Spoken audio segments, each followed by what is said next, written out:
Le 17 août 1914, donc 15 jours après la déclaration de guerre, sur le cours de Chazelles à Lorient défilent les 700 apprentis fusiliers marins qui vont prendre le train pour monter sur Paris et ensuite au front.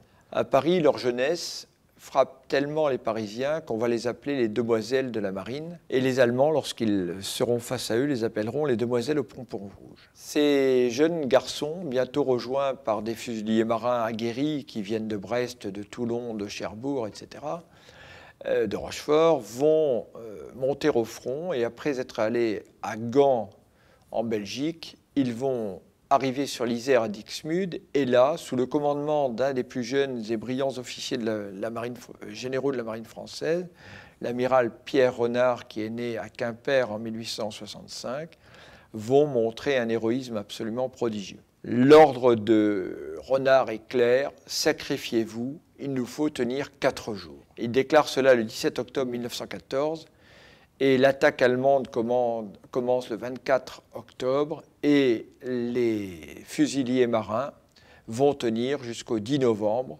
où ils devront abandonner Dixmude, contraints et forcés devant le rouleau compresseur allemand.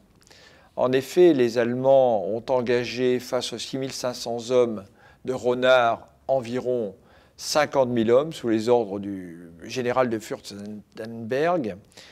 Et ils vont avoir plus de 10 000 hommes de pertes. Mais les pertes des fusiliers marins et des tirailleurs sénégalais qui sont venus combattre à leur côté sont également extrêmement lourdes, puisque sur les 6 500 fusiliers marins engagés, moins de 2 000 reviendront. Et sur les 2 000 tirailleurs sénégalais, il n'y aura que 411 survivants. D'ailleurs, le président de la République, Raymond Poincaré, viendra rendre hommage au courage de ces fusiliers marins en leur apportant leur drapeau et en prononçant des phrases qui méritent d'être citées. Fusiliers marins, mes amis, le drapeau que le gouvernement de la République vous remet aujourd'hui, c'est vous-même qui l'avez gagné sur les champs de bataille.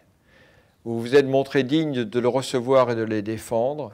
Voilà de longues semaines qu'étroitement unis à vos camarades de l'armée de terre, vous soutenez victorieusement comme eux la lutte la plus âpre et la plus sanglante. Quelques mois de patience, de résistance morale et d'énergie vont décider des siècles futurs. En conduisant ce drapeau à la victoire, vous ne vengerez pas seulement nos morts, vous mériterez l'admiration du monde et la reconnaissance de la postérité.